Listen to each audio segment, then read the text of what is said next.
Alam mo, wala nang patutunguhan ang usapang ito. Kung gusto mo ng karagdagang pera, heto, ayan, pulutin mo lahat yan. Sa'yo na yan. Ipandagdag mo sa perang iniwan ko sa inyo. Magbagong buhay na rin kayo at huwag na lumingon sa nakaraan. Isipin niyo ang future niyo. Gamitin niyo ang perang yan para sa inyong kinabukasan. Ganito na ba talaga kayo, Nay? Ipapaligaw niyo na lang sa akin tong pera na parang ako ang pinakamababang uri ng nilalang sa mundo? Kaya niyo talagang gawin to sa sarili niyong anak? Ano pa bang gusto mo? Gusto mo pati alahas ko ibigay ko na rin sa'yo? Hindi ko po kailangan to, Nay. Kayo ang kailangan ko para makumpleto ng pamilya natin. Kaya sige na po, umuwi na kayo sa amin. Hindi ko na kayo babalikan. Maganda na ang buhay ko ngayon. Hindi na ako babalik sa basurang lugar na yon. Halika na nga, Carlito. Baka mahuli pa tayo sa meeting natin. Pasensya ka na, Iha. Nagdesisyon na ang nanay mo. Respetuhin mo na lang kung talagang mahal mo siya. Sige, magpakasaya kayo. Magpasaya ka lang dyan, Nay. Balang araw, lalapit ka rin sa amin. Babalik ka rin kapag naghihirap ka na ulit. At ikaw naman, Mayor, napakasama mo. Hindi pa ba kayo nakontento sa mga lupang kinurakot nyo ng pamilya nyo? Pati ba naman nanay ko kukunin nyo rin sa amin? Mga walang hiya kayo. Darating din ang karma ninyo. Taon 2018, Mindanao. Maingat na tinatahak ng mag-inang Monica at Valeria ang masukal na daan ng kakahuyan habang bitbit ang kanilang mga bayong at bilao. Katatapos lamang nilang magtinda sa bayan na mahigit kalahating oras ang layo mula sa kanila kung lalakarin. Nang makarating na sila sa kanilang bahay, agad na inilapag ni Monica ang mga bitbit nila sa lamesa, habang ang ina naman niya ang nagsara sa mga bintana at pintuan. Agad siyang nilapitan ng 4 niyang maliliit na kapatid, nagtatanong kung may natira pa raw ba sa kanilang mga itinitinda. Kinuha ni Monica ang mga nalabing kakanin at isa-isa yung ipinamahagi sa kanyang mga kapatid. Marami pang natira sa bilao, kaya kinuha na rin niya ang mga ito at inayos. Nay, ang dami pa palang natira. Anong gagawin natin dito? Yung iba kainin na lamang natin mamaya para hindi masayang. Hindi na rin pwede bukas yan dahil masisira na. Sige po, Nay. Bibilangin ko lang itong benta natin. Pagkatapos magbilang ni Monica, pinuntahan niya sa kwarto ang ina, na kasalukuyan namang nagtutupi ng mga damit. Nay, 300 lang ang benta natin ngayong araw. Kulang na kulang pa ito para sa pambili ng mga sangkap na gagamitin natin bukas. May mga natirang sangkap pa naman dyan sa kusina, hindi ba? Gamitin pa natin yon para hindi masayang. Ang kaso lang po, Nay, baka hindi na po yun umabot sa isang araw. Mahihirapan tayong paikutin tong mga tinda natin kung ganito lagi kaliit ang benta natin. Hayaan mo na. Ganun talaga. Wala tayong magagawa. Ipagdasal mo na lang na sana bukas makarami tayo ng customer. Siguro po, dapat lumipat na tayo ng pwesto para kasing hindi gaano mabili ron sa pinupwestohan natin lagi eh. Ang dami na kasing mga nagtitinda ng pagkain doon at karamihan ay mga putahe pa ng ibang bansa. Lalangawin talaga tayo kung makikipagsabayan tayo sa kanila. May alam po akong lugar na pwede nating pagpwestuhan, Nay. Baka sakaling doon, dumugi ng mga paninda natin. O sige, bukas doon tayo sa sinasabi mo. Basta kapag hindi mabili sa isa, lipat lang tayo sa iba pa. Marami naman lugar doon na pwedeng puntahan at pagbentahan. Nasanay lang kasi tayo ron sa may bayan dahil kadalasan nandoon ang mga tao at mga turista. Kaya nga po kaso ang problema, dahil may sarili na silang mga pwesto doon, lagi tayong napag-iiwanan. Basket at bilao lang kasi ang sa atin, kaya madalas hindi na nila pinapansin. Kaya mas mabuti talaga kung lilipat tayo sa ibang lugar na walang masyadong kakumpetensya, Nay. Baka bumalik po ulit ang sigla ng kita natin. Ay, siya nga pala, anak. Kumusta na yung scholarship na nilalakad mo doon sa bayan? Hindi ko na po ipinagpatuloy, Nay. Kasi kung sakaling matatanggap ako ron, paano naman po kayo rito? Wala nang tutulong sa inyo sa pagtitinda. Abay, kaya ko namang mag-isa. Kahit nga sa pagluluto kaya ko na. Unahin mong pag-aaral mo, anak. Yan ang huwag mong palalampasin. Lalo't sa susunod na buwan, magpapasukan na naman. Gusto kong matuloy ka na uli sa pag-aaral. Nay, 24 na po ako. Masyado na po yata ako matanda para mag-aral pa. Sa ganitong edad, halos lahat ng tao nakatapos na. Ano ka ba naman? Kailan pa naging matanda ang 24? Ang dami ga dyan, halos kasing tanda ko na rin pero nag-aaral pa at pinipilit makatapos. Alam ko namang gusto mong makatulong sa akin, pero kung gusto mo talaga akong matulungan hanggang sa hinaharap, dapat asikasuhin mo ang pag-aaral mo. Yun na lang ang pangarap ko sa iyo, ang makatapos sa pag-aaral, anak. Alam ko naman po yun, Nay. Kaya lang, paano na po ang sakit niyo sa puso? Baka mamaya, bigla kayong sumpungin, wala kayong kasama. Mukhang magaling naman na ako Ilang buwan na akong walang nararamdaman sa katawan ko. Kahit na po, Nay, hindi natin masasabi kung kailan ulit kayo susumpungin. Ang mahalaga, dapat lagi kayo may kasama. Kaya hayaan niyo na po ako.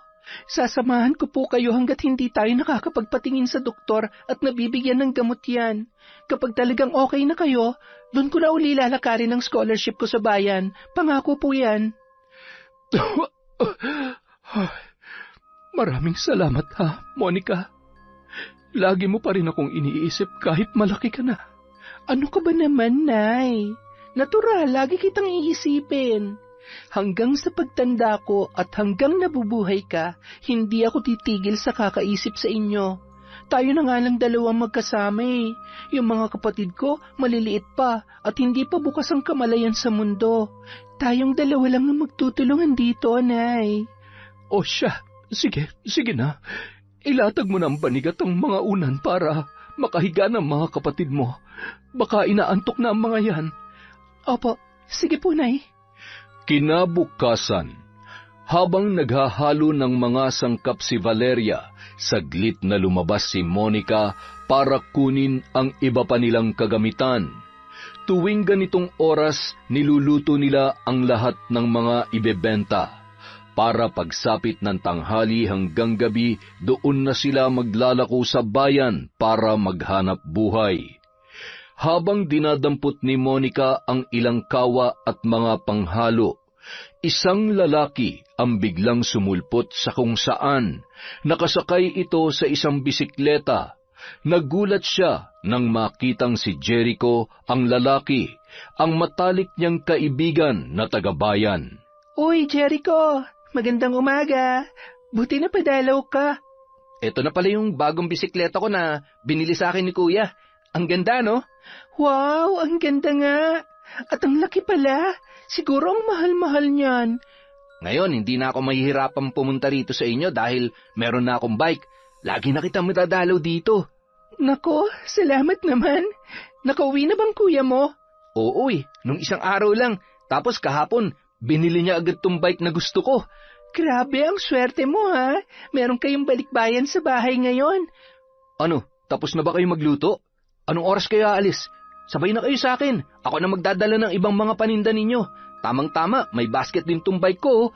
Tapos, pwede ka ring umangkas dito sa likod. Nako, siguro sa susunod na lang. Wala kasing makakasama si nanay sa paglalakad Baka biglang atakihin yon, lalo na malayo ang lalakarin namin. Ay, oo nga pala. Sige, next time ka na lang siguro umangkas kapag may libre ka ng oras. Sige.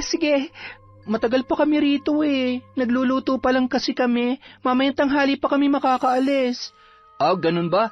O sige, mauna na ako. Binisita lang talaga kita rito para masubukan ko rin tong bike ko. Salamat, Jericho ha. Ingat sa pagbalik sa bayan. Pagkaalis ng lalaki, doon na niya ipinasok sa loob ang mga kawa at panghalo na kinuha niya. Pagkatapos ay tumulong siyang muli sa ina sa paghahalo ng mga sangkap. Pagpunta nila sa bayan, lumipat nga sa ibang pwesto ang mag-ina at doon nila inilatag ang kanilang mga paninda. Sa bahaging yun ng lugar, walang masyadong ibang nagtitinda ng pagkain, kaya solong-solo nila ang mga nagdaraan sa paligid. Hindi ganoon karami ang tao, pero marami-rami pa rin ang nakakapansin sa kanilang mga paninda, kaya mayroon na ring nagsisibili. Habang inaasikaso ni Valeria ang ibang mga customer, nakafocus naman si Monica sa sarili niyang pwesto. Isang matandang babae ang lumapit sa kanya. Makaluma ang kasuotan nito, may mga diamante sa ulo, may hawak na pulang payong at may pagkamaputla ang muka. Isa pang kapansin-pansin dito ay masyado na ring kulubot ang balat. Hindi niya maiwasang kilabutan tuwing makikita ang mga buto at ugat nitong halos tumatagos na sa maninipis nitong balat. Kung nasa malayo lamang yon, mapagkakamalan niya itong multo o babaylan dahil sa suot at porma ng matanda. Ha, pabili nga ako ng 3 suman at 5 tamales. Heto po, Lola. Ibabalot ko na po. Masarap bang pagkakaluto nito? Ay, opo. Tamang-tama. Bagong luto lang po yan. Kanina lang namin ginawa, kaya nga yung iba medyo mainit-init pa. Ay, sige. Salamat. Salamat din po. Pagkatapos makaalis ng matanda, agad niyang binilang at inilagay sa maliit niyang bag ang perang ibinayad nito. Gulat na gulat naman ang kanyang ina habang nakatitig sa matanda. Bakit, Nay? Ano nangyari sa inyo? Bakit parang nakakita kayo ng multo dyan? Kilala mo ba kung sino yung bumili sa'yo, anak? Hindi po. Bakit po? Kakilala niyo po ba yon? Hindi mo ba alam? Si Tandang Berna yung napagbentahan mo, yung mambabarang sa Baryo Tulisan. Ano po? Mambabarang? Bakit mo pinagbilhan yon, anak? Tapos nagkatinginan pa kayo sa mata. Siguradong matatandaan niya ang itsura mo. Baka kung anong gawin niya sa'yo. Ano naman po ang gagawin niya sa akin? Kahit naman sabihin nating mambabarang nga siya, wala naman po akong ginagawa sa kanya. Bakit niya naman po ako sasaktan porket nakita niya ang mata ko? Hindi mo ba alam? Maraming mga dalagang binibiktima yang si Tandang Berna. Lahat ng makita niyang magagandang dalaga, pinapatawan niya ng sakit na walang lunas. At lahat ng mga dalagang namamatay sa kanyang barang, nakakadagdag yon sa kanyang buhay. Alam mo bang mahigit 100 taon na yan si Tandang Berna? Pero hanggang ngayon, hindi pa rin siya namamatay. Ni wala pa siyang iniindang sakit at nagagawa pang maglakad sa ganito kainit at kalayong lugar dahil yun sa kanyang kapangyarihan. Kapag tinitigan ka niya sa mata, malaki ang posibilidad na isa ka sa mga babarangin niya para mapahabang muli ang kanyang buhay. Ay, Diyos ko naman, anak. Bakit ka tumitig sa kanya? Nay, hindi ko naman po alam eh. Ngayon ko nga lang po siya nakilala dahil sa inyo at ngayon ko lang din nalaman na isa pala siyang mambabarang. Wala rin naman kayong nabanggit tungkol sa kanya at hindi rin siya nababanggit ng mga kakilala ko dito sa bayan. Paano ko naman malalaman na ganun pala siya? Alangan naman itaboy ko siya dito kanina, customer din siya. Sayang din yun ibabayad niya sa atin. Lalo na't kailangan din nating makabawi ng benta ngayon. Mamaya sa bahay may gagawin tayo. Bibigyan kita ng proteksyon para hindi ka niya magalaw. Kailangan sumunod ka lang sa ritual na gagawin natin, ha? Ritual? Ano pong ritual? Isang makapangyarihang ritual yon na itinuro sa akin ng yumaong mong lola. Proteksyon daw yon upang hindi ka kapitan ng kahit anong barang. Pero kailangan, magawa natin yon habang wala pa siyang nagagawa sa'yo. Kaya kailangan nating umuwi na maaga mamaya. Hindi na tayo magpapagabi rito. Nay, paano na po ang benta natin? Mukhang ngayon pa lang po tayo makakabawi ng kita oh. Marami pa namang panahon para bumawi, anak. Ang importante, magawa natin ang ritual habang wala pa siyang nagagawa o naipapataw na sumpa sa'yo. Ay, Diyos ko po, sana hindi pa huli ang lahat. Nanay naman, huwag niyo naman akong takutin ng ganyan. Hindi na maiwasang maiyak ni Monica dahil sa kaba. Ngayon lang talaga niya nakilala at nakaengkwentro ang matandang yon. Hindi niya rin alam na ganun pala kalagim ang lihim ng pagkatao nito. Labis siyang nabahala sa sinabi ng kanyang ina, kaya kahit ayaw pa niyang umuwi ng maaga, napilitan siyang sumunod sa gusto nito. Nagpakulo ng tubig si Valeria sa isang kawa, saka nilagyan ng mga tuyong dahon, kapiraso ng lupa at dugo ng ligaw na hayop na hinuli nito kanina sa kakahuyan. May inusal din itong dasal na binabasa sa isang lumang libro na matagal nang nakatago sa kanyang mga gamit. Ngayon niya lamang yon muling inilabas. Si Monica naman nakatabi lamang at nanonood. Ang kanyang mga kapatid ay mahimbing na natutulog.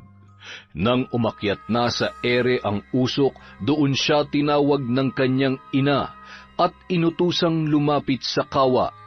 Habang nakababad ang kanyang kamay sa gitna ng makapal na usok, hiniwa nito ang kanyang palad at hinayaang pumatak ang dugo sa kumukulong kawa. Tiniis niya ang sakit, napapikit siya at napakagatlabi. Nang makakuha na ng sapat na dugo ang kawa, inutusan siyang muli ng kanyang ina na lumayo. Pagkatapos ay muli itong umusal ng dasal mula sa isang pahina ng libro at itinutok ang kamay nito roon. Inabot ng mahigit kalahating oras ang ritual. Sa pagtatapos noon, isinalin nila sa isang balde ang pinakuloang tubig at hinayaang mawala ang init. Ilang oras muli ang kanilang hinintay. Inabutan na sila ng hating gabi sa labas. Pero desidido talaga ang kanyang ina na kumpletuhin ang naturang ritual para daw sa kanyang ikabubuti. Nang mabawasan na ang init ng tubig at kaya na ito ng kanyang balat, doon palang ibinuhos ng kanyang ina ang buong laman ng balde sa kanyang katawan. Pagkatapos ay hinawakan nito ang kanyang ulo at siya naman ang inusalan ng dasal. Nang matapos na sila sa bahaging yon, inutusan na lang siya ng ina na maligong muli sa loob at magpalit na ng damit. Tapos na raw ang naturang ritual at maaari na silang matulog ng mahimbing dahil hindi na siya tatablan ng anumang itim na kapangyarihan na nagbabadya sa paligid. Kinabukasan, mag-isa lang na nagtitinda si Monica sa bayan. May importanteng lakad daw kasi ang kanyang ina na kailangan nitong asikasuhin. Kaya ang kasama niya sa araw na yon ay ang kanyang kaibigan na si Jericho. Saan nga ulit nagpunta yung nanay mo? Sabi niya may lalakarin daw siyang importante. Hindi naman sinabi kung saang lugar. Buti hindi mo siya sinamahan ngayon. Yan na nga eh. Ayaw niya talagang magpasama. Ilang beses ko na siyang pinilit kanina. Sabi niya, mga kaedad niya lang daw ang pwede ron. Paano kung bigla siyang sumpungin? Mas mabuti talaga na lagi siyang may kasama eh. Kaso kanina, nagpumilit talagang umalis mag-isa. Wala na akong nagawa. Sa kalagitnaan ng kanilang pag-uusap, biglang natanaw ni Monica sa di kalayuan si Tandang Berna. Naglalakad itong muli habang may bitbit na 2 bayong. Nakangisi pa ito na tila maganda ang araw. Uy, Jericho, tingnan mo yun oh. Alin? Ayun, yung matandang may bayong. Si Tandang Berna yun, diba? Ha? Sino? Hindi mo rin pala siya kilala? Ako rin dati hindi. Kailan ko lang nalaman ang tungkol sa kanya dahil kay nanay. Bakit? Sino ba yung matandang yun? Sabi kasi ni nanay, mambabarang daw yan at puro mga dalaga lang ang binibiktima niya. Binibigyan niya raw ng sakit o sumpa yung mga dalagang matipuhan niya. Tapos sa oras na mamatay sila, madadagdagan lalo yung buhay niya. Kaya hindi siya namamatay kahit sobrang tanda na. Talaga ba? Nakakatakot naman pala yan. Nung nakaraan bumiliin sa amin at ako napagbilhan niya. Kaya nga sobrang takot na takot si nanay. Ha? Nasaan pa kasing... Ayun nga, oo. Nakatayo lang siya doon sa may pwesto ng mga itlog at hotdog. Nag-aabang yata ng tricycle. Hindi ko talaga makita, Monica. Asan dyan? Sino dyan? Sigurado ka? Pero wala nang ibang tao sa pwesto na yun kundi siya lang. Sigurado kang wala kang nakikita. Oo, kanina pa ako nakatingin sa pwesto na yan. Pero wala talaga akong nakikitang matanda. Ayun oh, ayun. Gumalaw siya. Naglakad na siya. Papunta siya ngayon sa tulay. Walang ibang tao sa tulay ngayon. Siya pa lang ang dadaan. Nakikita mo na? Hindi pa rin eh. Ang nakikita ko lang ay yung mga tricycle driver na nakaparada sa tabi ng tulay. Pero taong naglalakad, wala talaga akong makita, Monica. Ayun, may isang babae na may kasamang 2 bata ang umakyat sa tulay. Nasa likod lang sila ng matanda. Yung nanay na may mga kasamang bata, nakikita ko. Pero yung matandang sinasabi mo, na nasa harapan nila, wala naman talaga eh. Ano? Ibig sabihin, ako lang ang nakakakita sa kanya? Nako, Monica, hindi kaya yan din yung naririnig ko dati sa mga magulang ko? Ano yun? Anong kwento yun? Parang may narinig kasi ako sa kanila dati na may misteryosong hukluban daw na gumagala rito sa bayan natin. Nagpapakita lang daw siya sa mga babae. Wala raw kahit sinong lalaki nakakakita sa kanya. Kahit daw magpabukas pa sila ng third eye. Hindi kaya yung hukluban na yon at yung mambabarang na sinasabi mo ay iisa? Sigurado ka? May nabanggit silang ganun sa'yo? Isang hukluban na sa babae lang nagpapakita? Oo, sabi mo kasi matandang babae nakikita mo. Ano ba mga hukluban? Hindi ba't matatanda rin? Kaya naisip ko lang na baka iisa lang sila. Grabe, kailangan malaman ni nanay to. Ano kaya meron at bakit ako lang o kami mga babae lang ang nakakakita sa kanya? Pati kasi si nanay nakita siya nung bumili sa akin eh. Pero wala siya nabanggit na sa mga babae lang siya nagpapakita. Grabe, umagang-umaga natatakot tuloy ako. Paano pa ako niyan makakauwi sa amin mamayang gabi? Hating gabi na nang makauwi si Valeria sa kanilang tahanan. Kahit inaantok, matyagang hinintay ni Monica ang pagdating ng kanyang ina. Oh, anak, bakit gising ka pa? Ang mga kapatid mo? Pinatulog ko na po sila, Nay, kanina pa po. Oh, bakit ikaw hindi ka pa natutulog? Hindi mo na sana ako hinintay dahil talagang gagabihin ako. Siyempre, nag-aalala po ako sa inyo. Baka kasi bigla kayong sumpungin ng inyong sakit. Mahirap na at walang tutulong sa inyo. Kaya nagpapabalik-balik talaga ako rito sa labas. Nako, pasensya ka na anak ha. Napaghintay pa kita. Sige, pasok na tayo sa loob at nang makapagpahinga na tayo. Saan po pala kayo galing, Nay? Bakit sobrang tagal niyo yata? Ay, wala. May nilakad lamang akong importante. Bagong pagkakakitaan. Kaso hindi pa sigurado kung matatanggap ako. Babalikan ko pa sa susunod na mga araw. Bagong pagkakakitaan? Talaga po, Nay? Pwede rin ba akong sumama dyan? Ay, nako, hindi pwede anak. Para lang sa aming matatanda ito. Saka, mas mabuti siguro kung ang aasikasuhin mo ay yung scholarship mo ron sa bayan. Di ba yun naman lagi ang bilin ko sa'yo? Nay, parang tinatamad na ako mag-aral eh. Kasi isipin mo na lang, kaya lang naman nag-aaral ang isang tao para magkatrabaho, di ba? Ako, sa tingin ko hindi ko na kailangan yon dahil kaya ko na rin naman magtrabaho. Bakit pa ako mag-aaral kung ngayon pa lang nakakapaghanap buhay na ako? Alam mo anak, mas mabuti pa rin na makapagtapos ka dahil magiging maliit lamang ang oportunidad mo kung hindi ka mag-aaral. Oo, nakakapagtrabaho ka nga ngayon, nakakatulong ka nga sa hanap buhay natin, pero hindi rin pang matagalan ito anak. Darating ang panahon na tutumal din ang pagbebenta natin at wala na talagang bibili. Lalo na, hindi naman malaki ang negosyong ito. Sabi nga nila sa Ingles, hindi ito sustainable na uri ng negosyo. Kaya mas mabuti pa rin na makapag-aral ka para marami kang matutunan at marami kang kayang gawin sa buhay bukod sa pagtitinda ng kakanin. Sobrang tagal naman po kasi nang hihintayin bago ako makagraduate eh. Paano kayo? Kapag pumapasok na ako, maiiwan na kayo mag-isa rito. Sabi ko naman sa'yo, huwag mong intindihin masyadong kalagayan ko. Ayos naman na ako anak. Kaya ko na magtrabaho ulit at bumiyahe ng malayo. Saka, kapag natuloy ako rito sa bago kong papasukan, Mas malaki ang kikitain ko. Makakapagpagamot na rin ako ng maayos. Kaya huwag mo na akong intindihin, ha?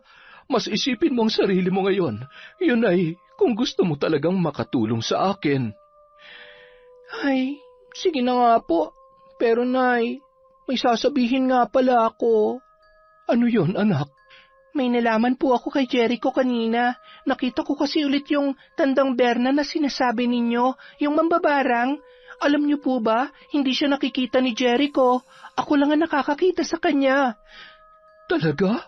Opo, sinabi niya rin sa akin na hindi raw niya kilala yung mambabarang na yon, pero may kinukwento raw sa kanyang pamilya niya tungkol sa matandang hukluban na sa mga babae lang daw nagpapakita at wala raw lalaking nakakakita sa kanya.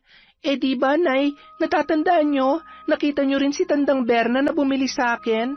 Ibig sabihin, pareho natin siyang nakikita dahil babae tayo.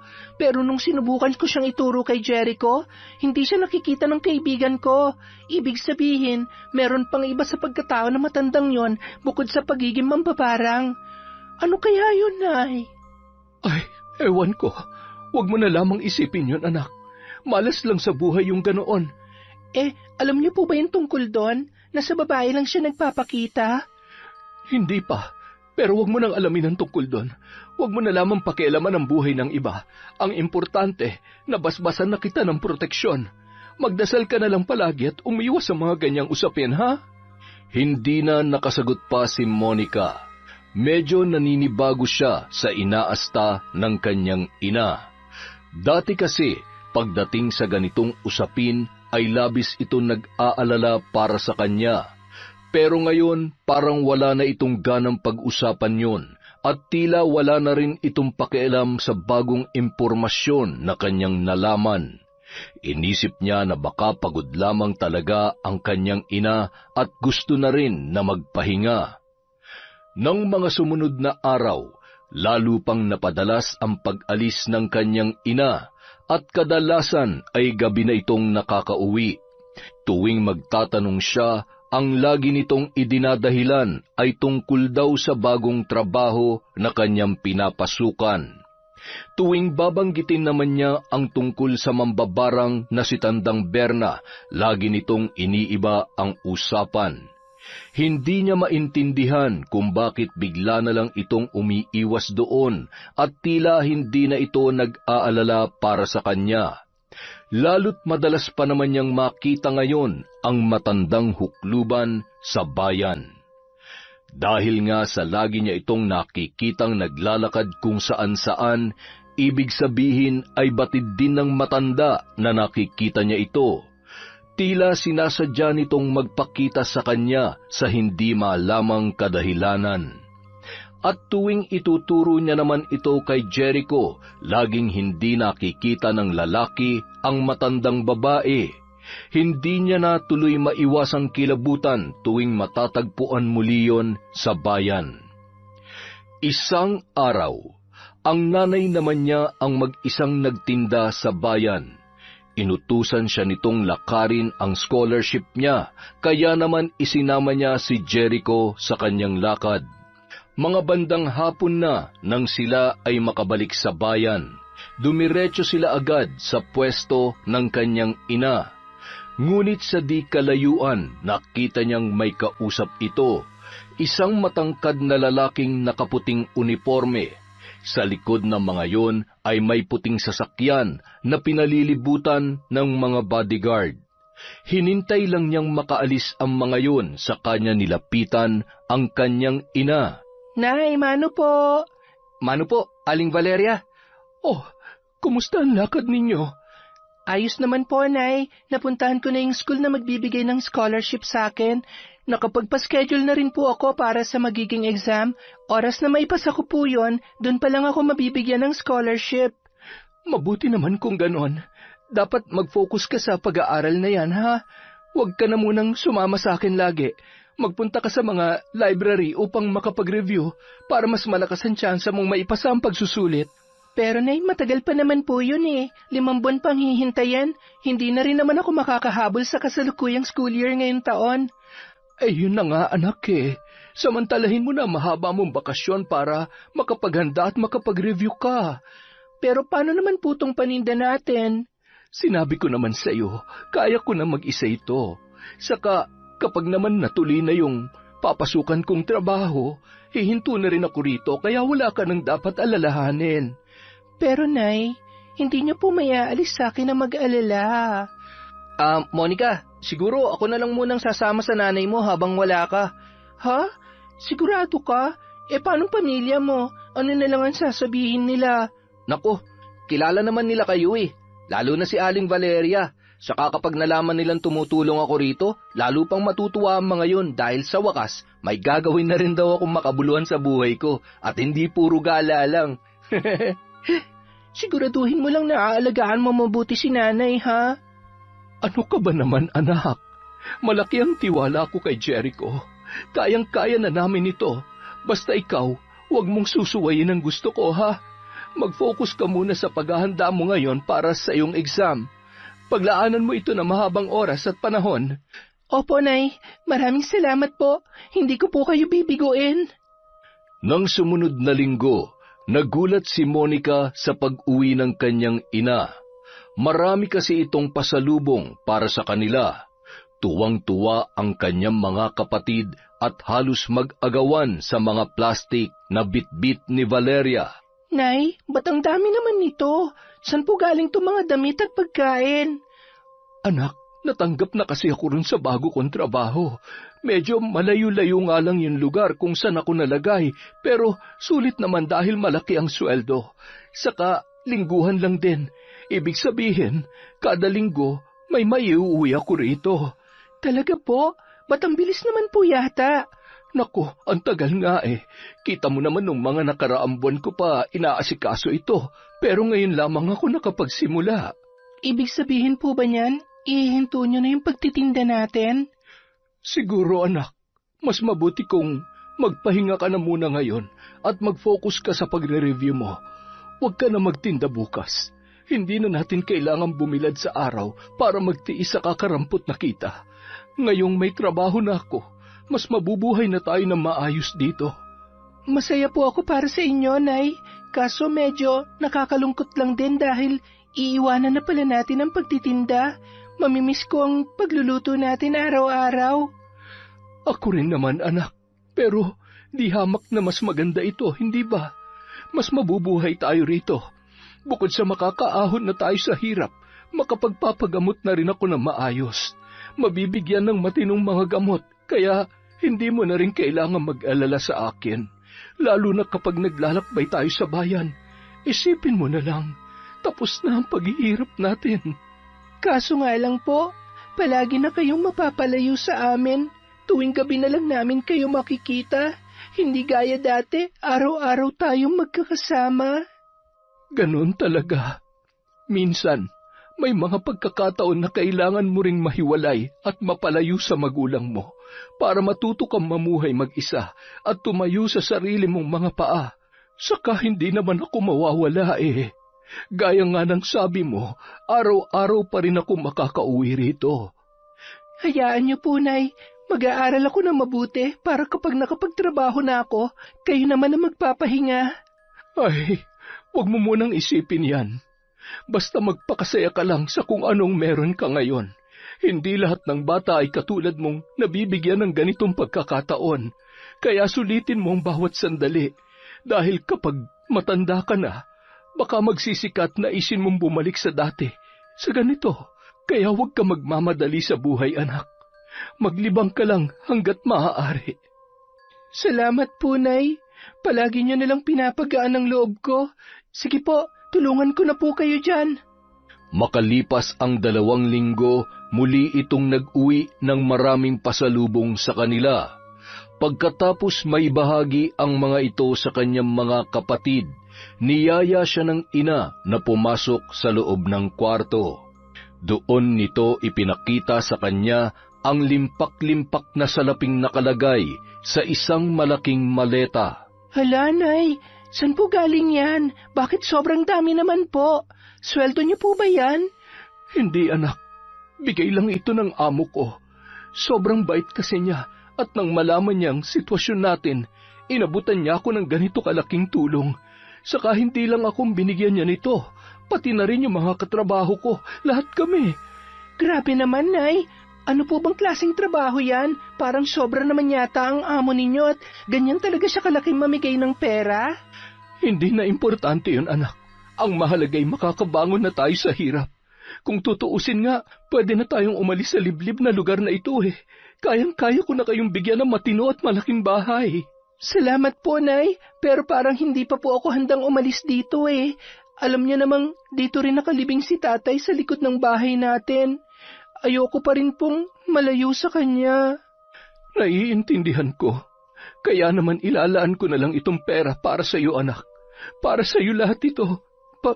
Para sa akin po? Para ito sa pag-aaral mo. Kahit magkaroon ka na ng scholarship, sigurado kong marami ka pa rin namang magiging gastos sa ibang mga bagay, lalo na sa pagkain mo at sa pang-araw-araw mong buhay.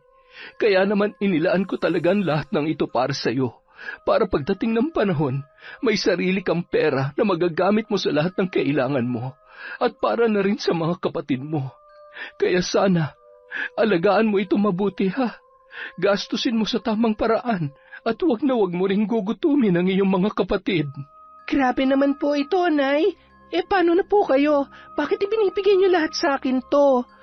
Anak, wala kang dapat ipag-alala sa akin. May sarili rin akong pera, basta para sa iyo lang talaga itong daladala ko. Kaya sana tanggapin mo na, at wag mo na lamang akong tanggihan. Sige po, hindi ko po ito tatanggihan, Nay. Pasensya na kayo. Nagulat lang talaga ako dahil sobrang biglaan po kasi nito eh. Alam nyo naman po na pangarap lang natin to dati, pero ngayon, nasa harapan na natin. Kaya nga burahin mo na sa isip mo ang lahat ng alalahanin. Tapos na ang problema natin. Wala ka ng ibang dapat isipin kundi ang pag-aaral at kinabukasan mo. At habang nandito pa ako, sana tanggapin mo lang lahat ng mga ibinibigay ko sa iyo dahil malaking tulong din to para sa landas na tatahakin mo at sa mga kapatid mo. Hindi ko po kayo bibigoin, Nay. Gagamitin ko po sa tama ang perang ito, Nay. Pangako po yan. Maraming salamat, anak. Sige, balikan mo na mga kapatid mo sa sala. Magliligpit lang muna ako rito, ha? Sige po, Nay. Maraming salamat po ulit. Pagkatapos niyang yumakap sa ina, lumabas na siya ng silid at bumalik na sa kanyang mga kapatid na nagkakasiyahan pa rin sa sala. Hindi na niya nakita ang pagpatak ng luha ni Valeria habang pinagmamasdan ang perang ibinigay sa kanya. Nang sumunod na linggo, maagang umuwi ang kanyang ina kasama si Jericho. May bitbit ang mga ito na mga bagong appliances gaya ng electric fan, rice cooker, washing machine, flat screen TV at iba pa. Gulat na gulat si Monica nang makita ang mga yun, habang ang kanyang mga kapatid naman ay tuwang-tuwa at nagtatalunan pa sa sala. Nay, saan niyo ho nakuha ang mga yan? Nakuha ko lang sa trabaho, anak. May naganap kasing palaro sa kumpanya namin. Nagkataon na akong may pinakamaraming nabunot, kaya heto lahat yun. Talaga po? Grabe naman, ang swerte-swerte niyo naman, Nay. Oo, grabe talaga, Monica. Sunod-sunod ang swerteng dumarating sa inyo ngayon. Ewan ko ba kay Nanay? Sabi ko naman sa kanya ako na kasi magtatrabaho ron eh. Ayaw pa niya akong ipasok para makapagpahinga rin siya rito at ako nang mag-uwi ng mga pasalubong sa kanya. Sabi ko naman sa iyo, para lamang sa mga may edad ang trabahong yon. Hindi ka pwede ron. Saka, kailangan mo mag-aral, anak. Wala kang ibang dapat gawin kundi yun lamang. Naging abala sila sa pag-aayos ng mga appliances na inuwi ng kanyang ina. Pagsapit naman ng hapon, muling umalis si Valeria. May lalakarin daw ito sa bayan at hindi na raw nila kailangang sumama. Naiwan pa rin si Jericho roon para tulungan siya sa iba pang mga gamit. Buti pa kayo ng nanay mo, umaasenso na. Kami sa bayan nagtitiis pa rin sa mga lumang kagamitan eh. Nako, medyo nagtataka na nga ako kung saan nakukuha ni Nanay ang lahat ng ito eh. Para bang sobrang bait naman yata ng amo niya para bigyan sila ng ganito kalalaking tulong, tapos ayaw rin naman niyang sabihin ng malinaw sa akin kung ano ba talaga yung trabaho niya. Hindi ba dapat maging masaya ka na lang dahil umuulan na ng biyaya sa inyo? Ayaw mo pa ba yun? Tapos, hindi nyo na rin kailangan magtinda sa bayan araw-araw at sumabak sa initan. Lalo lang magkakasakitan nanay mo ron, di ba? Alam ko naman yon. Kaya lang, hindi ko talaga lubos maisip kung anong klaseng trabaho ba talagang pinasukan ni nanay at bakit ganito na ng kalalaki ang mga inuuwi niya. Alam mo, parang gusto ko na nga magduday eh. Sana nga lang, hindi galing sa iligal ang mga ito. Grabe ka naman, illegal talaga. Nakakalimutan mo na yata ang lahat ng mga pangaral sa iyo ng nanay mo. Siya pa mismo nangangaral sa atin para maging mabuti, di ba? Kahit ako nga dati, pinapangaralan niya eh. Tapos, pag-iinalaan mo lang ng ganyan? Siyempre naman, hindi sa ganon. Ang sakin lang, sana talaga galing lahat to sa mabuti. Sana walang nililihim sa akin ni nanay na hindi ko magugustuhan. Alam mo, mabuti pa. I-enjoy mo na lang lahat ng biyayang tinatamasa nyo ngayon. Maging masaya ka na lang din para sa nanay mo. Dahil nakahanap na siya ng trabaho kung saan masaya siya. At hindi kailangan magpakapagod ng sobra. Oh, last na pala tong washing machine. Tulungan mo na nga lang akong madala to sa likod ng bahay nyo para matapos na tayo. O sige, halika na. Pagkatapos nilang pagtulungang buhatin ang washing machine patungo sa likod ng bahay, nagbalik sa sala si Monica para ligpitin ang mga karton na pinaglagyan ng mga yon. Habang pinupulot niya ang mga kalat, wala sa loob niya na napasulyap siya sa nakabukas na pinto. Ganoon na lamang ang pagkagulat niya nang masilayan si Tandang Berna sa di kalayuan. May dala itong payong na itim habang tila nakatanaw sa kanyang kinaroroonan. Kinilabutan si Monica. Nais sana niyang tawagin si Jericho pero naalala niyang hindi nga pala ito nakikita ng mga kalalakihan. Siya na lang ang tumayo at sinubukan itong lapitan. Subalit bago pa siya makalabas, biglang nagsara ang pintuan. Lalong kumabog ang kanyang dibdib. May ilang segundo siyang hindi nakagalaw sa kanyang kinatatayuan hanggang nanginginig na ang kanyang katawan. Nang sa wakas ay mabuksan niyang muli ang pintuan, wala na ang matandang babae sa kinatatayuan noon. Ang nakita niya na lamang doon ay isang uwak na di kalaunan ay lumipad na rin papalayo. Sa takot ay naisarado niyang muli ang pintuan. Dali-dali siyang nagpunta kay Jericho na nasa likod bahay pa rin. Jericho, may sasabihin ako. Oh, ano yun? Bakit parang namumutla ka dyan? Yung matandang babae, si Tandang Berna, nakita ko ulit siya. Talaga? Nasaan? Nawala rin agad eh, pero malakas ang kutob ko. Yung mga pagpapakita niya nitong mga nagdaang buwan, sa tingin ko may ibig ipahiwatig yon. At sa tingin ko rin, sinasadya niya magpakita sa akin. Ha? Bakit naman? Dati kasi, nakikita ko lang siya sa mga pampublikong lugar sa bayan. Pero ngayon, pati dito sa lugar namin, nagpapakita na rin siya. Kaya sa tingin ko talaga, may ibig siyang iparating sa akin. Pero hindi ko naman alam kung ano. Bakit naman magpapakita siya sa'yo? Magkakilala ba kayo? Ano naman kaya ang kailangan niya? Yun na nga rin ang ipinagtataka ko eh. Kaya lang naman ako, medyo hindi natatakot sa kanya dahil nabigyan na ako ng proteksyon ni nanay laban sa kapangyarihan niya. Pero kung patuloy siya magpapakita ng ganito, hindi ko alam kung hanggang kailan tatagal tong proteksyon ginawa sa akin ni nanay. Mabuti pa, konsultahin mo nanay mo tungkol dyan. Baka may alam siya. Pati ako magtatanong din mamaya sa magulang ko at sa mga kakilala namin pag uwi ko. Baka sakaling may alam din sila. Salamat, Jericho, ha? Maraming salamat. Hindi niya na napigilang mapaiyak sa kaibigan dahil sa sobrang takot. Napayakap na rin ito sa kanya at hinagod ang kanyang likod para gumaan ang kanyang pakiramdam. Nang mga sumunod na linggo, nagkaroon ng 1 linggong leave si Valeria sa trabaho nito. Kaya ipinasyal niya ang kanyang mga anak sa malalayong lugar at pasyalan. Saglit na nakalimutan ni Monica ang lahat ng kanilang problema, lalo na ang takot na dulot sa kanya ng pagpapakita ng matandang mambabarang. Pagkatapos ng kanilang pamamasyal, nagpahinga silang muli ng ilan pang araw sa kanilang bahay. Dahil wala pang pasok ang kanyang ina, naisipan nitong samahan siya sa lahat ng gawaing bahay. Gaya ng lagi nilang ginagawa dati, nagluto rin sila ng iba't ibang mga putahe para sa kanyang mga kapatid. Sobrang dami nilang ginawa, kaya tuluyan na ngang nabura sa kanyang isip ang lahat ng kanyang mga problema. Naging masaya siya sa napakahabang oras na binigay na ito ng kanyang ina sa kanila. Hanggang isang araw, naabutan niyang may inaayos ang kanyang ina sa kanyang bag. Nay, saan po kayo pupunta? May bibilhin lamang ako sa bayan, anak. Yun palang almusal nyo. Nandoon na sa lamesa.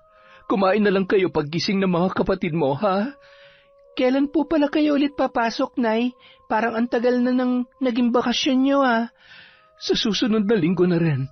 Kaya alagaan mo na mabuti ang mga kapatid mo, ha? Huwag mo silang pababayaan. Ikaw rin, huwag mong tatalikuran yung pagre-review mo.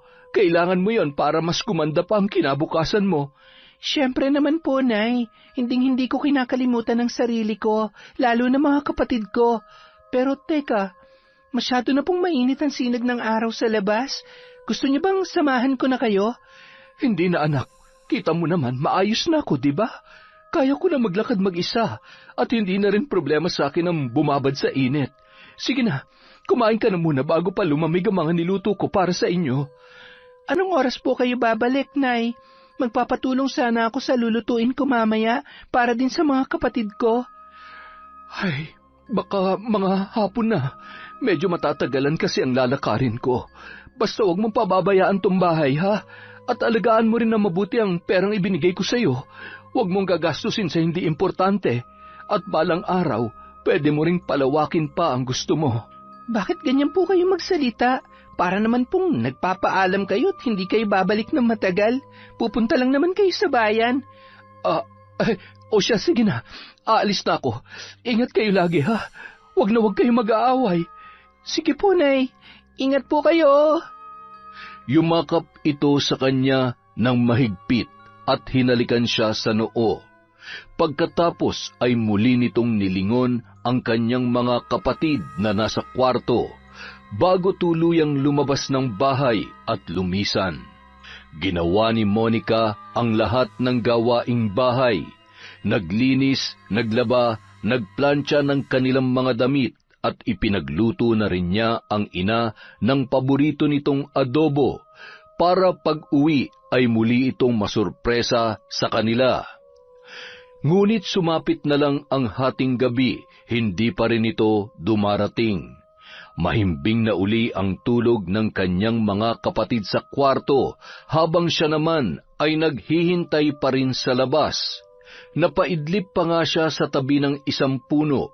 Nang siya ay maalimpungatan, nakita niyang lampas alauna na pala ng hating gabi. Bukod sa labis na kaantukan, medyo nilalamok na rin siya sa labas, kaya napilitan na siyang pumasok at doon na lamang maghintay. Subalit hanggang kinabukasan, hindi pa rin umuuwi ang kanilang ina. Doon na siya nag-alala. Napilitan na siyang magpunta sa bayan para hanapin ito sa lahat ng kanilang mga kakilala, pati na rin sa mga pinagpupwestuhan nila dati, pero hindi niya ito nakita.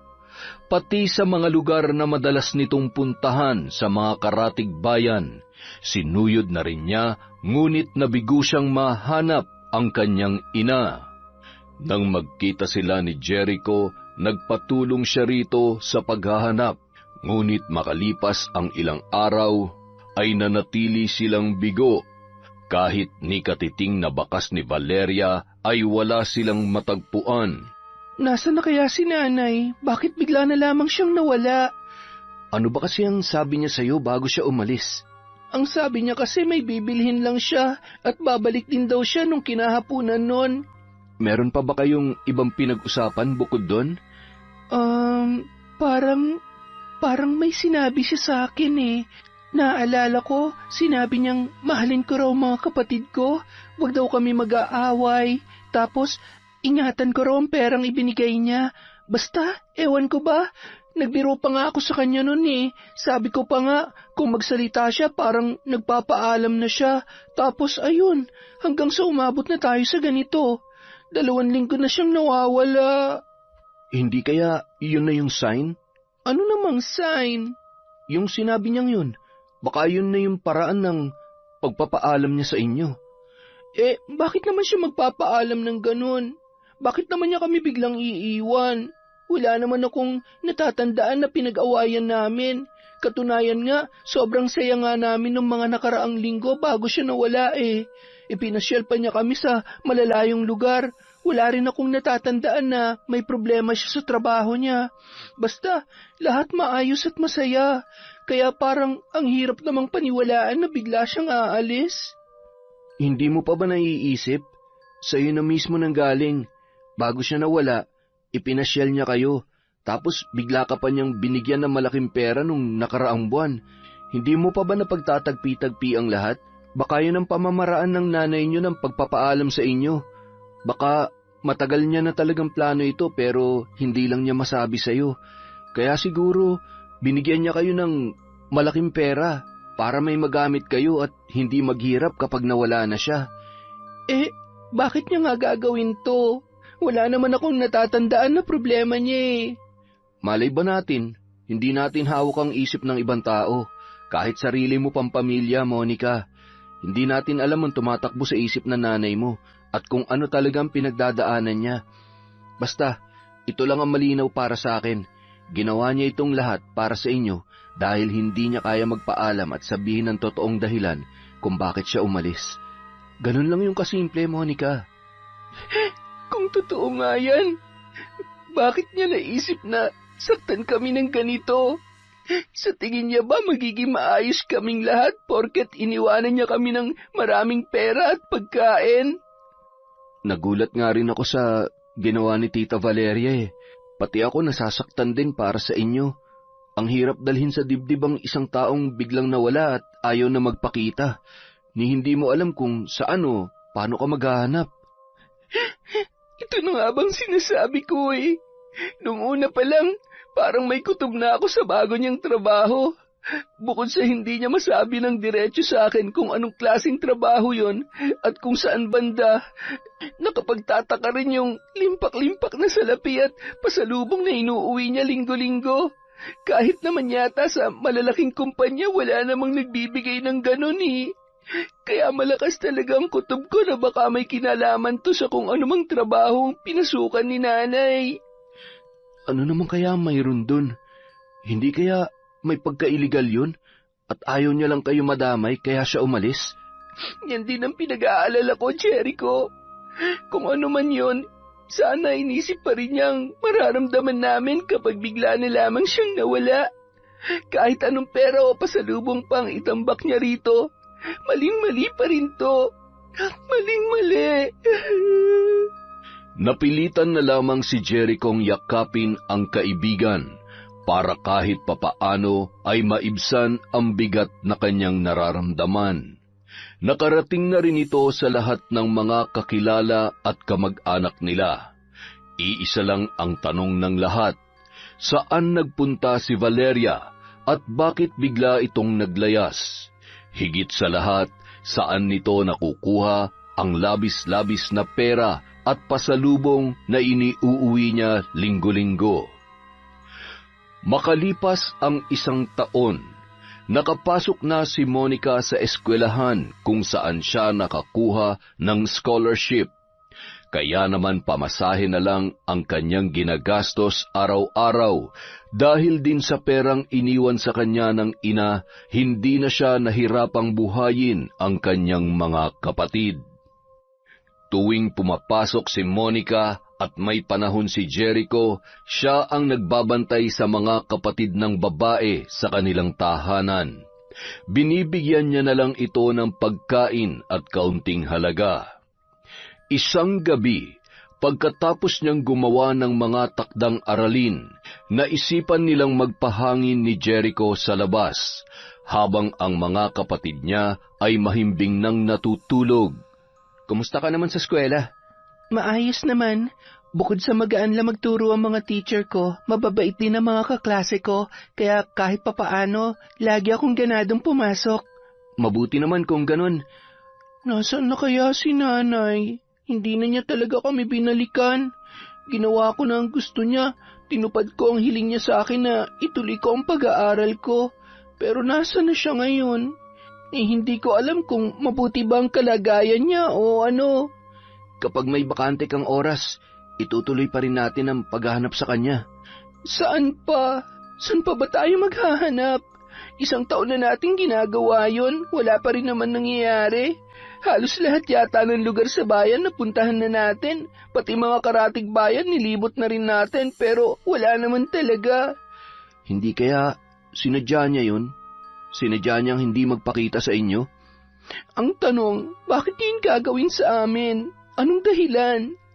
Gaano ba kabigat ang problema niya para hindi sabihin sa amin at bigla kaming iiwan? Sa tingin niya ba malulutas niya ang problema niyang yun sa ginawa niya? Lalo lang niyang pinalaki at binigyan niya pa kami ng dahilan para magtanim ng sama ng loob sa kanya. Kung ganun, ayaw mo nang ituloy natin ang paghahanap? Huwag niya lang siguro. Kung ayaw niya magpakita, bahala siya. Ako naman, magpapaabot lang siguro ako ng 2 taon sa eskwela. Pagkatapos nun, baka huminto na rin ako. Hala, bakit naman? Sayang naman ang nasimulan mo. Kailangan kong buhayin ang mga kapatid ko. Kailangan din nila mag-aral. Hindi pwede maghintay pa ako ng 4 na taon bago magtrabaho. Hindi na aabot ng ganong katagal yung perang iniwan sa amin ni nanay. Dahil ako na ngayon ang tumatayong magulang ng mga kapatid ko. Kailangan ko rin kumilos at maghanap buhay muli para patuloy ko silang mabigyan ng magandang buhay. Ano nang balak mo sa perang iniwan ng nanay mo? Kung ano man na matitira pagkatapos kong huminto, yun ang gagamitin kong pampuhunan. Magtitinda ako ulit. Kahit ano, basta may pagkakitaan lang. At kung papala rin din, susubukan ko maghanap ng trabaho sa ibang mga lugar. Tapos, gagamitin ko yung pera, basta, sa kahit na anong paraan para kumita ng mas malaki. Ganun na nga lang sigurong gawin mo, Monica. Kasi, alam mo, kung magtitinda ka pa ulit, baka mahirapan ka nang makasabay sa mga bagong bukas na tindahan ngayon sa bayan. Ang dami nang nagbago, di ba? Halos lahat may sarili ng mga pwesto. Wala nang mga vendor kagaya noon. Malaki ang tsansang masayang lang ang pera mo dun, lalo na kapag hindi ka na nakabenta tulad ng dati. Kaya doon na lang tayo sa pangalawang plano mo, yung pupunta sa malayong lugar para maghanap ng trabaho. At least sa pagiging empleyado, magkakaroon ka ng stable na kita para patuloy mong mabigyan ng mga kapatid mo, lalo na kung balak mo rin silang pag-aralin. Oo, Jericho, tama ka. Pero ikaw, ano naman ang balak mo sa buhay mo? Siyempre, magbabantay pa rin sa mga kapatid mo kapag wala ka rito. Wala ka bang balak mag-aral o magtrabaho?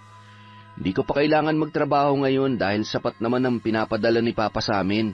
Sabi ni Nanay, sa susunod na taon na ako mag-aral. At kapag dumating na yon, siyempre doon ko na muna patutuloyin sa amin ng mga kapatid mo para kahit papano may magbantay pa rin sa kanila. Maraming salamat, Jericho, ha? Buti ka pa, hindi ka nang iiwan sa lahat ng aming mga pinagdaraanan. Hindi tulad ni Nanay. Sarili kong dugo at laman, iniwan kami na parang isang basura. Hayaan mo na, maaayos din ang lahat. Ipagdasal mo na lang na sana, hindi pa yun ang huling pagkikita ninyo. Yan lang lagi ang isipin mo. Walang imposible sa mundong ito, Monica. Hanggat may buhay, may pag-asa. Yan ang tatandaan mo. Salamat ulit, Jericho. Sana hindi ka magbago. Sana lagi ka lang ganyan. Ikaw na lang ang malalapitan ko at masasandalan ngayon eh. Hindi ako mawawala sa tabi mo hanggang sa pagtanda natin. Hahanapin pa rin natin ang nanay mo, di ba? Kaya huwag kang mawalan ng pag-asa. Sige na nga. Buti pa matulog na tayo. Gabi na eh. Inaantok na rin ako. Kinabukasan, habang palabas ng campus si Monica, isang sasakyan ang nakita niyang pumarada sa isang tabi. Hindi niya maiwasang mapatingin dito dahil napakaganda ng sasakyang yun. Pagbukas ng pinto ng kotse, unang lumabas ang isang lalaki. Ito ang mayor nilang si Carlito Bautista. Hindi siya makapaniwala na pag-aari pala yon ng kanilang mayor. Pero hindi na rin siya dapat magtaka. Noon pa man kasi, marami na siyang naririnig na kwento tungkol sa pamilya ng mayor, na isa raw sila sa pinakakurap sa bansa. Kaya talagang hindi na nakapagtataka na may ganito sila kamahal na sasakyan. Subalit ang labis na ikinagulat ni Monica ay ang sumunod na bumaba sa kotse. Walang iba kundi ang kanyang ina, si Valeria. Napamulagat pa siya at nagkusot ng mga mata, ngunit hindi siya maaaring linlangin ng kanyang paningin. Ito nga ang kanyang ina. Ibang-iba na kumpara nung huli niya yung makita. Napakagara ng pananamit at natuto na ring maglagay ng make-up sa muka. Kulot na ang buhok at may bitbit pang mamahalin na bag. Hindi niya napigilan ang sarili na lumapit sa mga yon. Nay? Nay, ikaw ba yan? Sino ka? Inay, ako po to. Si Monica. Ang anak niyo. Pasensya na. Nagkamali ka yata ng taong nilapitan, iha. Pero, Nay, alam ko pong ikaw yan. Ikaw si Nanay Valeria ko. Excuse me, iha. Kilala mo bang asawa ko? Ha? Asawa? Oo, asawa ko siya. Sa katunayan, may dadalawin lang ako rito sa school na to, kaya nandito kami. Ikaw, dito ka ba nag-aaral? Paano niyo po siya naging asawa? Matagal na pong biyuda ang nanay ko. Kami at ang mga kapatid ko lang po magkakasama sa dati naming tirahan. Sigurado ka bang siya ang nanay mo? Baka naman nagkakamali ka lang, iha. Hindi po ako pwede magkamali. Kahit anong damit pa ang suotin niya at kahit anong makeup pa niya, kilala ko po ang nanay ko. Siya si Valeria Montella. Siya po ang nanay ko. Iha, may pinagdadaanan ka ba sa buhay para mamalikmata ka ng ganyan? Hindi talaga namin alam ang sinasabi mo. Ganyan ka na ba talaga, Anay? Yan bang dahilan kaya mo kami iniwan? Para lang sa yaman na to? Para lang sa lalaking mayaman? Yan ba talagang rason mo sa pagtalikod mo sa sarili mong pamilya?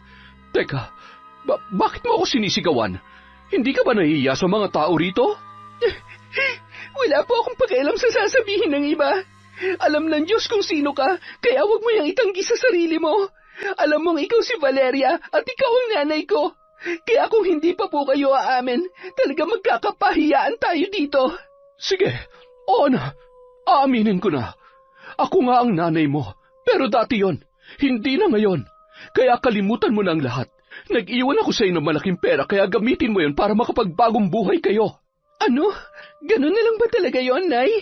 Sa tingin niyo ganun lang kadali na kalimutan ng lahat? Alam niyo ba kung anong ginawa niyo? Hindi nga kayo nagpaalam sa amin bago kayo umalis. Binigla niyo kami. Pinaasa niyo kami. Pinagmukha niyo kaming tanga sa loob ng 1 taon nagkakahanap sa inyo. Bakit? Kung magpapaalam ba ako, may mangyayari ba? Papayag ba kayo? Hindi, di ba? Kukontrahin mo lang ako. At bakit naman po kasi kayo biglang aalis at mangiiwan? Sino ba matinong magulang na iiwan ng gano'n ng kanyang mga anak para lamang sa karangyaan? Hindi niyo man lang ba inisip ang pwedeng maging epekto sa amin nito? Lalo na sa mga kapatid ko na maliliit pa. Wala pa silang kamuwang-muwang. Kaya sila mas masasaktan dito sa ginawa niyo. Alam mo, wala nang patutunguhan ng usapang ito.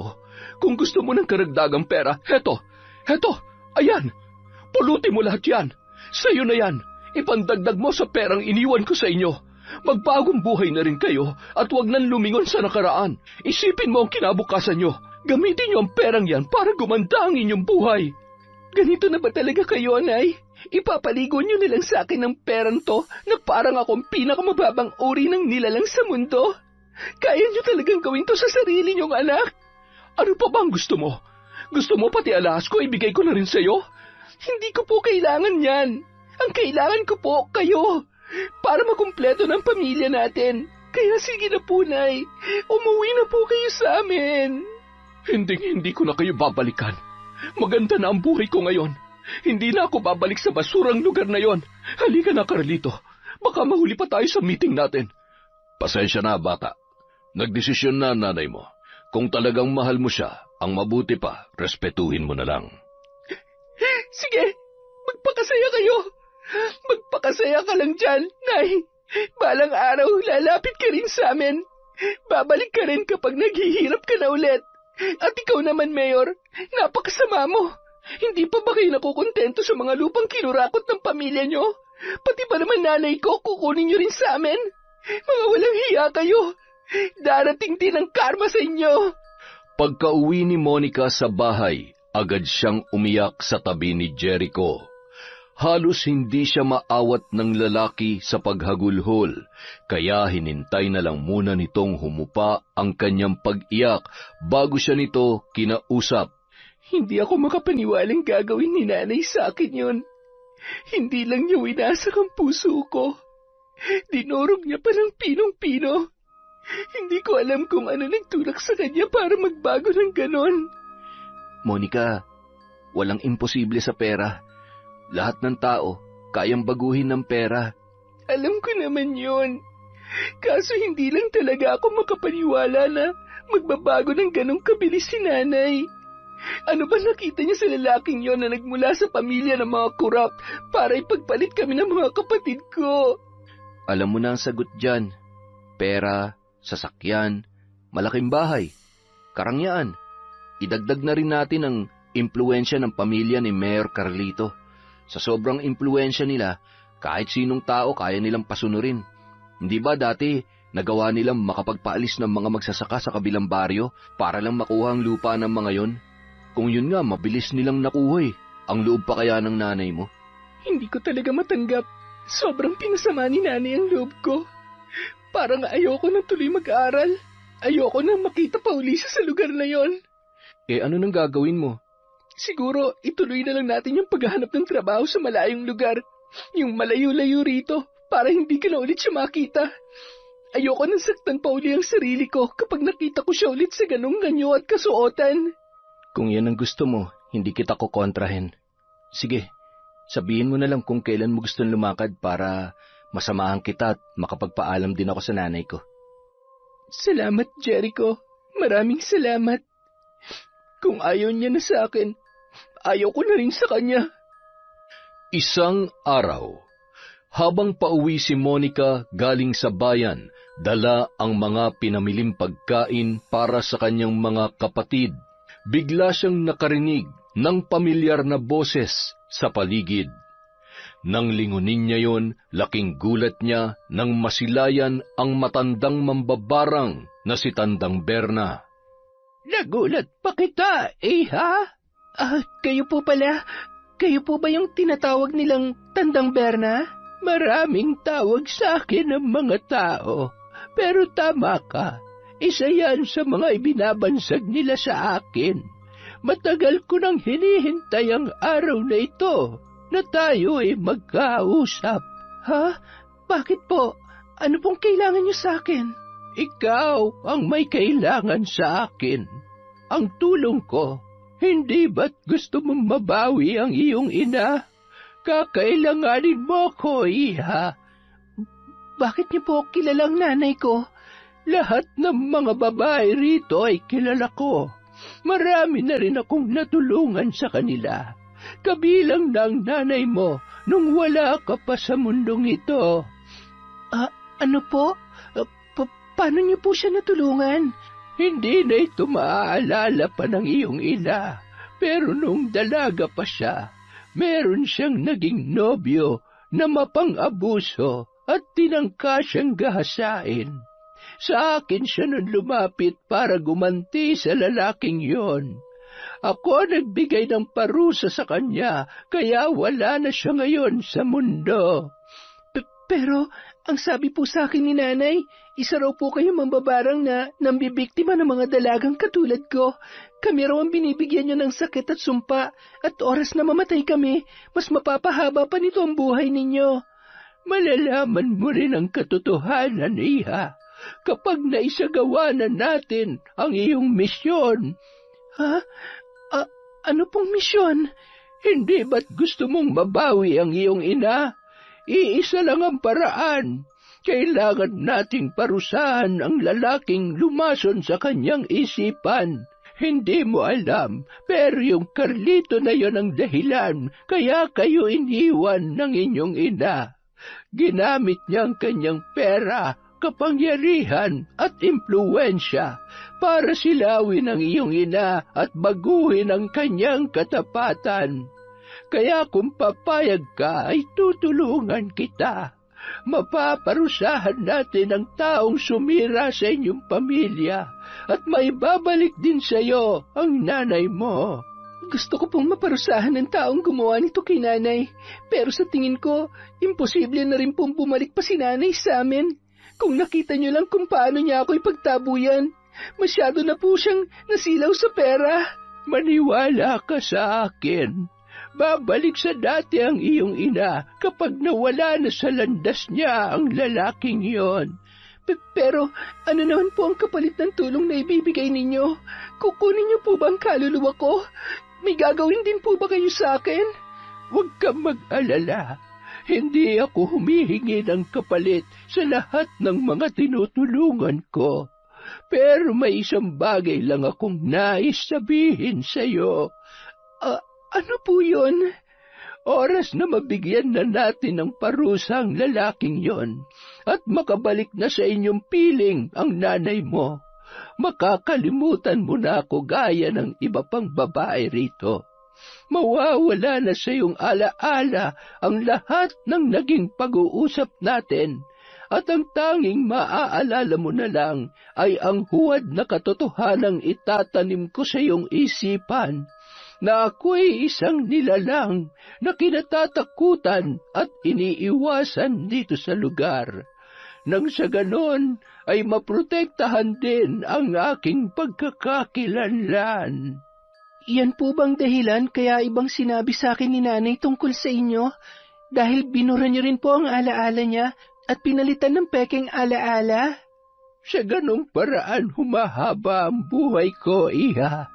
Hanggat walang nakakakilala sa tunay kong pagkatao, mananatili ang katawang lupa ko rito sa mundo at patuloy na mahihigitan ang edad ng isang normal na tao. Tulungan niyo po ako maparusahan ng mayor namin na lumason sa isip ng nanay ko. Gusto ko na pong makapiling ulit si nanay. Kung ganon, sumama ka sa akin. Ipapakita ko sa iyo kung paano ko parusahan ang lahat ng nagbabanal-banalan at nang-aabuso sa mundong ito. Sa isang madilim na silid, nakita ni Monica kung paano isagawa ng matandang babae ang kakaibang uri ng pambabarang na ipinapataw nito sa kanyang mga binibiktima. Sa harap ng isang kandila, nag-usal ng dasal ang matanda sa lengguwaheng hindi niya maintindihan. Pagkatapos ay tinusok nito ng karayom ang isang daliri at pinatakan ng dugo ang hawak na kutsara. Itinapat nito ang kutsarang may dugo sa ibabaw ng kandila at nang magsimula na yung kumulo at bumula, ibinuhos niya ang dugo sa loob ng isang garapon na punong-puno ng mga patay na dahon at lupa. Makalipas ang ilang sandali, nagulat si Monica nang maglabas ng buhay na daga ang matanda. Malaking daga yun at lumilikha ng ingay habang nagpupumiglas sa kamay ni Tandang Berna. Bahagya siyang napayuko nang biglang hiwain ng matanda ang tiyan ng daga at hinayaang bumulwak ang sariwang dugo at laman. Pagkatapos ay hiningi nito sa kanya ang isang litrato ni Mayor Carlito na nakuha niya sa internet. Gamit ang pulang tinta, may isinulat si Tandang Berna sa likod ng litrato. Pagkatapos ay itinupi niya yon at isiniksik sa loob ng tiyan ng naturang daga. Pagkatapos ng ilang minutong pag-usal nito ng panibagong orasyon, isinilid niya ang daga sa loob ng garapon. May inilabas itong mga insekto mula sa isang garapon na mas maliit. Isinalin nito ang mga yon sa malaking garapon at hinayaang papakin ng mga ito ang katawan ng daga. Pagkatapos ay kinuha nito ang kandila at pinatakan din ang daga habang unti-unti na itong pinalilibutan ng mga insekto. Pagkasara ni Tandang Berna sa garapon, nagpasama ito sa kanya sa likod ng bahay at mula roon, inilibing nila sa lupa ang naturang garapon. Naglabas ng patalim ang matanda at hiniwa ang palad nito. Pagkatapos ay hinayaan pumatak ang dugo sa lupa habang patuloy sa pag-usal ng mga orasyon. Maya-maya, humarap na sa kanya ang matanda. Bilog na ang buwan, iha. Maaari ka nang umuwi sa inyo at matulog ng mahimbing, sapagkat simula bukas, magtatapos na ang iyong paghihirap. Sumunod na lamang sa kanyang sinabi si Monica kahit kinikilabutan pa rin siya sa bawat nakikita niya sa kanyang paligid. Lalo na sa enerhiyang kanyang nararamdaman na nagmumula sa matanda. Hindi niya malaman kung tao ba ang kanyang kausap o isang espiritu.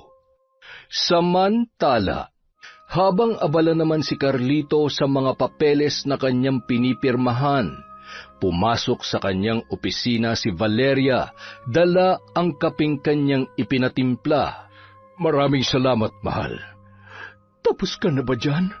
Malapit na. Konti na lang itong mga papeles na inaasikaso ko. Pagkatapos nito ay makakauwi na tayo at maitutuloy na natin ang bakasyon natin sa Palawan. Nag-empake na pala ako ng mga gamit natin kanina. Hindi na kasi ako makapaghintay. Alam mo naman, unang beses ko makakapunta sa ganoong kalayong lugar. Sobrang sabik lang talaga ako, mahal. Huwag ka mag-alala. Tatagalan natin ang bakasyon doon para mas ma-enjoy mo ang buong lugar. Marami akong mga alam na pasyalan doon na siguradong ikatutuwa mo. O sige, hindi na muna kita abalahin para matapos ka na agad dyan. Babalik na muna ako sa baba at aasikasuhin ko ang trabaho ko ron. Sige, mahal. Maraming salamat din, lalo na rito sa kape. Ngunit bago pa makaalis si Valeria sa opisina, bigla na lamang sumikip ang dibdib ni Carlito. Tila nahihirapan itong huminga. Agad niya yung nilapitan at hinagod-hagod ang likod. Ngunit ilang sandali pa, bigla na lang may lumabas sa bibig nito. Isang malaki at matabang daga. Balot na balot yun ng sariwang dugo at malapot na laway. Kasunod noon ang sunod-sunod na pagsuka ng dugo ng lalaki. Napatras si Valeria at nagsisigaw. Agad siyang nagtawag ng tulong mula sa labas. Hanggang sa makarating sila sa ospital, panay ang iyak ni Valeria at ng pamilya ng lalaki. Kritikal daw ang lagay nito at kasalukuyan pang sinasalba ng mga doktor. Maya-maya, lumabas na ang doktor na sumuri sa lalaki. Ikinalulungkot ko pong sabihin pero hindi na po namin naisalba si Mayor Carlito. Marami pong dugo ang nawala sa kanya dahil sa pagsusuka niya kanina. Humihingi po kami ng paumanhin. Lumakas ang iyakan sa paligid. Si Valeria naman napaluhod na lamang habang hindi malaman ang gagawin. Hindi siya makaiyak dahil mas nangingibabaw sa kanya ang labis na gulat at sindak. Unang araw ng burol ni Mayor Carlito. Bagamat marami ang tao na nais dumalaw, isinara muna nila ang public viewing para magkaroon sila ng pansamantalang katahimikan. Mga malalapit na kaanak lang muna ng lalaki ang pinayagang makapasok sa loob. Tahimik na nakasilip si Valeria sa kabaong. Ngunit ilang sandali pa may napansin siya sa bangkay ni Carlito. Parang may gumagalaw sa butas ng ilong nito. Nang ilapit niya ang mukha rito, laking gulat niya nang may lumabas na insekto roon. Akala niya ay hanggang doon lamang yun. Ngunit bago pa siya makagawa ng susunod na aksyon, sunod-sunod nang naglabasan ang mga insekto sa iba pang butas ng katawan ng lalaki, kabilang na ang tainga, bibig, ilong, at pati na rin sa mata. Nagsisigaw si Valeria, nakatawag pansin ng mga bisita ang kanyang boses, pati sila ay napalapit na sa kabaong. Ganoon na lamang ang pagkasindak nilang lahat nang makita ang pagkarami-raming insekto na nagkakagulo sa loob habang ang iba ay patuloy na lumalabas sa katawan ni Carlito. Sa isang iglap lang, binalot ng lagim at matitinding sigawan ang loob ng bahay. Makalipas ang 1 linggo, pagkalibing ni Carlito, kinausap ni Valeria ang mga magulang ng lalaki. Nagulat siya sa sinabi ng mga ito. Valeria, simula ngayon, makakaalis ka na sa bahay namin. Ano po yun? Bakit naman po? Patay na si Carlito. Wala nang dahilan para manatili ka pa rito. Lalo na't hindi naman talaga kayo kasal. Hindi kayo ganap na mag-asawa, kaya wala kang karapatan sa lahat ng yaman niya. Pero bakit naman po? Oo, hindi pa kami kasal ni Carlito, kasi nga nagpaplano pa lamang kami. Alam niyo namang sobrang naging abala siya sa pagiging public servant, kaya isinantabi muna niya ang plano naming kasal. Pero itutuloy din po namin yun kung hindi lang nangyari ito. Ngayon wala na siya. Hindi na matutuloy ang plano niyong yan kahit kailan. Kaya ang mabuti pa'y umalis ka na. Pero nagmahalan din po kami ni Carlito. Hindi naman pwedeng wala akong makuha kahit kaunti. Nakita mo na, kahit ikaw, pera lang din ang habol mo sa kanya. Kaya makakaalis ka na. Kalimutan mo na lahat ng utang na loob mo sa kanya. Hindi ka na namin sisingilin doon. Basta't umalis ka lang at huwag ka nang babalik dito kung ayaw mong mademanda. Napaiyak na lamang si Valeria matapos siyang ipagtabuyan ng pamilya ni Carlito mula sa mansyon. Hindi siya naiyak dahil sa nangyari. Naiiyak siya dahil hindi niya na alam kung saan pa siya titira. Lalo't wala siyang mga kaanak. Sina Carlito na lamang talaga ang kanyang malalapitan. Pero ngayong ipinagtatabuyan na siya sa poder ng mga ito, saan na lamang kaya siya pupunta? Kanino pa siya lalapit? Isang umaga, tahimik na nagwawalis sa labas ng bahay si Monica. Nakahanda na ang mga gamit na dadalhin nila ni Jericho sa pag-alis. Naghihintay na lamang siya sa lalaki, kaya habang wala pa ito, naisipan niyang maglinis muna dahil matagal-tagal silang mawawala. Hanggang sa bigla siyang makarinig ng isang pamilyar na boses na tumawag sa kanya sa di kalayuan. Ganun na lamang ang kanyang pagkagulat nang kanya yung masilayan. Monica? Nanay? Nanay Valeria? Anak, Monica, sobrang namiss kita. Nay, ano po ito? Anong ginagawa niyo rito? Anak, pasensya ka na kung matagal akong nawala. Sana'y mapatawad mo ko. Pagkatapos nilang mag-usap at magkumustahan, pinapasok niya na ang kanyang ina sa loob para makita rin ang kanyang mga kapatid. Ilang minutong iyakan ang namagitan sa kanilang lahat bago muling nakapagsalita ang kanyang ina. Ikinuwento nito sa kanila ang lahat na nangyari, pati ang totoong dahilan kung bakit ito biglang umalis. Ang totoo niyan, matagal na kaming may kasaysayan ni Mayor Calisto, anak, at napakalaki ng utang ko sa kanya. Dati, siya talaga ang nobyo ko, pero lagi kami nag-aaway. Halos hindi matapos ang pagtatalo namin. Dagdag pa yung masamang pag-uugali ng mga magulang niya. Kaya naman bago pa kami magtagal, iniwanan ko na agad siya at nagpakalayo-layo ako. Doon ko nakilala ang tatay mong si Ferrer. Pero hindi ako makapaniwala na kahit matagal na panahon na kaming nagkahiwalay, hinanap pa rin ako ni Carlito. Gusto niyang magkapalikan ulit kami. At nung magkasakit ang kapatid ko, sinamantala niya ang pagkakataon. Siya ang gumastos sa ospital, pati sa operasyon.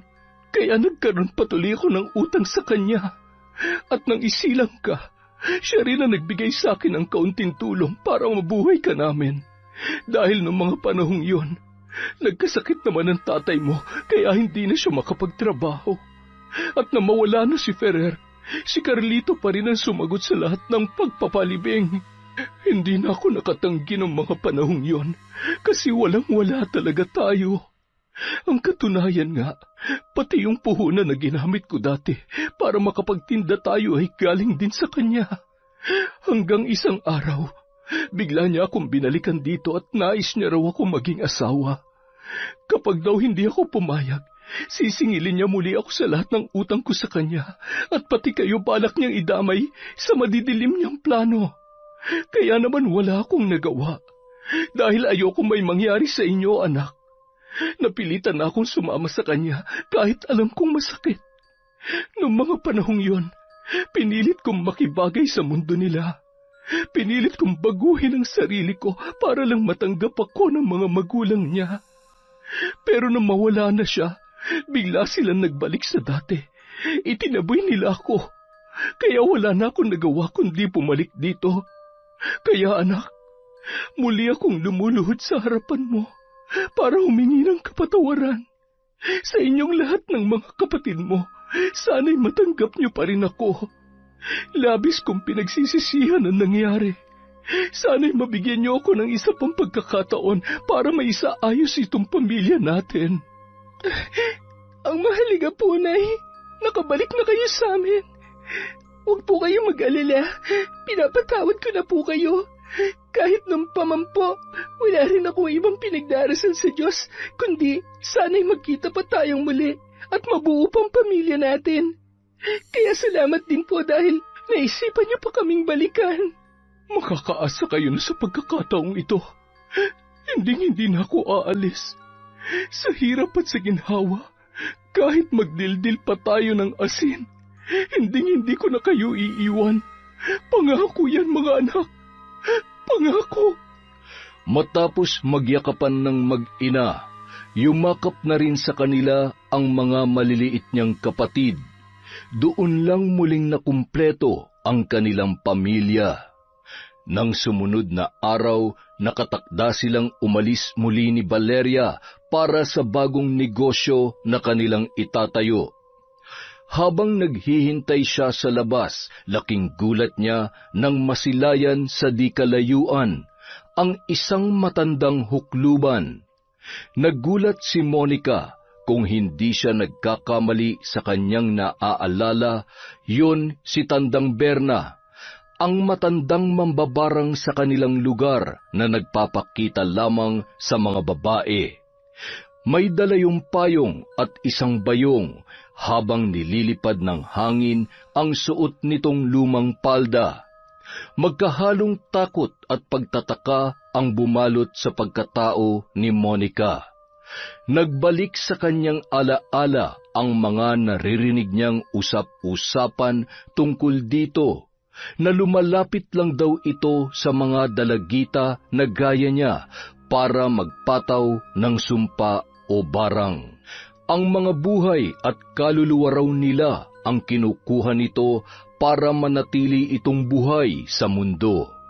Kahit lagpas 100 taon na ang kanyang edad, yun lang ang tanging natatandaan ni Monica. Nakaramdam siya ng kilabot, kaya bago pa magtagpo ang kanilang mga mata, agad niyang inalis ang tingin dito at pumasok na sa loob ng kanilang bahay. Sumandal siya sa isang tabi saka nag-sign of the cross para humingi ng proteksyon sa may kapal na pinaka makapangyarihan sa lahat. Yon! Isa na naman pong malupit na kwento sa Kwentong Enteng. Maraming salamat po. Sa susunod na po uli ang shoutout natin. Maraming salamat ulit sa walang sawang suporta sa Kwentong Enteng.